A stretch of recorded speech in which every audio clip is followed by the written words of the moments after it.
लेकिन आज के पाठशाला का चैप्टर बड़ा इंपॉर्टेंट है और बड़ा स्पेशल है, क्योंकि नरेंद्र मोदी की पॉलिटिक्स का एक बड़ा सिंपल सा हिसाब है, और यह आज का नहीं है, बहुत पुराना हिसाब है कि सामने जब कुछ सवाल खड़े हो जाएं, कुछ चुनौतियां खड़ी हो जाएं, तो सिर झुकाओ और अपने काम से जवाब दो। यह नरेंद्र मोदी का स्टाइल है, और इसलिए राहुल गांधी और नरेंद्र मोदी के बीच का फर्क सिर्फ इतना है कि मोदी काम की बदौलत बने हैं और राहुल गांधी नाम की बदौलत बने हैं, सरनेम की वजह से। और आज एक बार फिर नरेंद्र मोदी ने साबित कर दिया कि इस देश की गरीब जनता तमाम शोर के बावजूद नामदार को नहीं, कामदार को चुनती है। हरियाणा और जम्मू कश्मीर के नतीजे इसका सबसे बड़ा उदाहरण है, क्योंकि हरियाणा और जम्मू में सिर्फ चुनाव के नतीजे नहीं आए हैं, बल्कि ऐतिहासिक नतीजे आए। पब्लिक का जवाब आया है, हिंदुओं का जवाब आया है। राहुल गांधी और उनका इकोसिस्टम सिर्फ माहौल बनाने में तो फुल एक्सपर्ट है, लेकिन जमीन पर काम करने की बात कर लो तो ये लोग सन्नाटे में चले जाते हैं। लोकसभा चुनाव में कुछ सीटें कम क्या हुई, बीजेपी की इंडी गठबंधन ने तो माहौल बनाया कि अब तो मोदी मैजिक खत्म हो गया।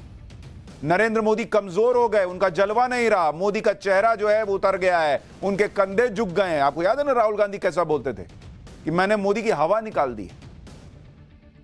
इतना सब सुनने के बावजूद नरेंद्र मोदी पिछले 4 महीने से सबको चुपचाप देखते रहे, सुनते रहे, लेकिन उन्होंने सोशल मीडिया पर इकोसिस्टम को शोर से जवाब देने की बजाय चुनाव के नतीजों से ऐसा जवाब दिया जिसका शोर आज हर तरफ है।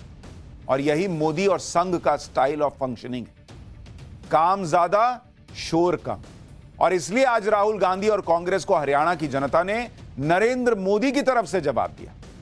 सबसे ज्यादा करंट राहुल गांधी को ही लगा होगा, क्योंकि राहुल गांधी कह रहे थे कि उन्होंने पीएम मोदी का कॉन्फिडेंस तोड़ दिया है। हरियाणा की जनता ने राहुल गांधी से ज्यादा पीएम मोदी के नाम पर, उनके काम पर कॉन्फिडेंस जताया।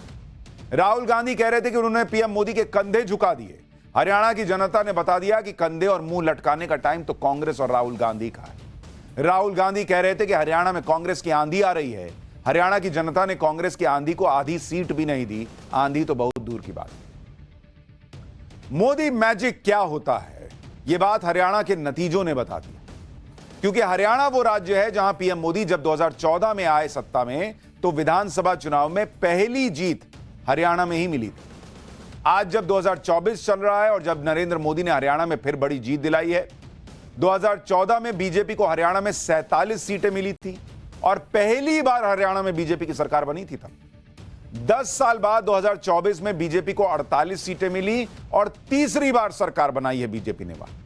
और ये कोई पार्टी हरियाणा में नहीं कर पाई, रिपीट ही नहीं कर पाते बॉस। 3 बार का तो बहुत दूर का मामला है। आप सोचिए 10 साल के बाद भी, 10 साल की एंटी इनकम्बेंसी के बावजूद 2014 के मुकाबले बड़ा मैंडेट लाना, तीसरी बार सरकार बना लेना, यह नरेंद्र मोदी का ही मैजिक है, जिसे कम आंकने की भूल कांग्रेस को भारी पड़ गई। हरियाणा की जीत इस मायने में भी बड़ी है कि हरियाणा वो राज्य है जहां 2014 से पहले बीजेपी चौथे नंबर की पार्टी हुआ करती थी। 2014 में नरेंद्र मोदी आए तो हरियाणा में बीजेपी को पहली बार सत्ता मिली। अब लगातार तीसरी बार सरकार बना लेना कोई मामूली बात नहीं। हरियाणा की जीत इसलिए भी बड़ी हो गई क्योंकि अभी 4 महीने पहले ही लोकसभा चुनाव में बीजेपी को बड़ा झटका लगा था। हरियाणा की 10 में से 5 लोकसभा सीटें कांग्रेस ने जीत ली थी और लोग कहने लगे कि बीजेपी खत्म हो गया, हरियाणा में कुछ भी हिसाब नहीं है। राहुल गांधी तो कहने लगे कि हमने कॉन्फिडेंस नरेंद्र मोदी का तोड़ दिया, वगैरह वगैरह वगैरह चीजें चलने लगी। लेकिन आप देखिए कि हरियाणा में कैसे बीजेपी ने 10 साल की एंटी इनकम्बेंसी को पीछे किया और यहां पर जीत की हैट्रिक लगा। कांग्रेस जो माहौल बना रही थी वो मोदी मैजिक के सामने टिक नहीं पाया। अब आप देखिए हरियाणा चुनाव में मोदी मैजिक के सामने क्या क्या नहीं चला, आपको यह समझना चाहिए। भाई राहुल गांधी की जाति की राजनीति नहीं चली ना, दिन रात जाति जाति जाति करते रहे। पब्लिक ने कहा कि यहां से क्यों नहीं जाते। जातिगत जनगणना का वादा करना भी काम नहीं आया कांग्रेस के। किसानों को भड़काने का मुद्दा नहीं चला। मोदी मैजिक के सामने कांग्रेस का एमएसपी की गारंटी का वादा कि कानून बना देंगे, वो भी बेअसर रहा। जवानों को भड़काने का मुद्दा नहीं चला, जबकि राहुल गांधी अग्निवीर के मुद्दे को खूब जोर शोर से उठा रहे थे। आपको याद होगा संसद में जो उन्होंने कहा, हमने उसका फैक्ट चेक करके बताया था। नहीं मानी पब्लिक भाई, अग्निवीर अग्निवीर करते रहे। अडानी अंबानी का मुद्दा उठाए, फेल हो गया। पहलवानों का मुद्दा उठाए, भड़काने के लिए उकसाने की कोशिश की, वो भी नहीं चला। लोकसभा की तरह संविधान और आरक्षण के मुद्दे पर भड़काने की कोशिश की, राहुल गांधी वहां भी फेल हो गए। इन सारी चुनौतियों को पार करते हुए नरेंद्र मोदी ने हरियाणा में जीत की बड़ी लकीर खींच दी और बीजेपी में नई जान फूंक दी। आज फिर से मोदी मोदी इसलिए भी हो रहा है क्योंकि हरियाणा ही नहीं, जम्मू कश्मीर में भी बीजेपी ने अब तक का बेस्ट प्रदर्शन किया है। मैं आपको आंकड़ों के हिसाब से बताता हूं, अगर आप देखेंगे कि कैसे बीजेपी का बेस्ट प्रदर्शन है, फिर आपको बताऊंगा कि यह नरेंद्र मोदी ने किया कैसे पॉसिबल, उस पर आऊंगा। लेकिन आप हरियाणा में देखिए, जहां पर बीजेपी को सीटें आई हैं, बीजेपी की तीसरी बार सरकार बनी है। 2019 में बीजेपी को 40 सीट आई थी, यह आपको बीजेपी का हिसाब बता रहा हूं। और इस बार 2024 में बीजेपी ने 8 सीटें बढ़ा ली। मतलब एंटी इनकम्बेंसी नाम की चीज बीजेपी के लिए असर ही नहीं छोड़ती भाई। गुजरात में, मध्य प्रदेश में, हर जगह बीजेपी ने यह नया पैटर्न सेट कर दिया कि प्रो इनकम्बेंसी, सत्ता के समर्थन में लहर पैदा हो जाती है। और अगर आप वोट शेयर देखेंगे बीजेपी का हरियाणा के अंदर, तो बीजेपी का 2019 में वोट शेयर था करीब करीब 37.6%, 37.6%। 2024 में बीजेपी ने अपना वोट शेयर भी बढ़ा लिया और करीब करीब 40% के करीब पहुंच गए। यह है नरेंद्र मोदी का मैजिक। इसी तरह से अगर आपको जम्मू कश्मीर का हिसाब बताऊं, जम्मू कश्मीर में अगर स्पेशली आप जम्मू का रीजन देखें,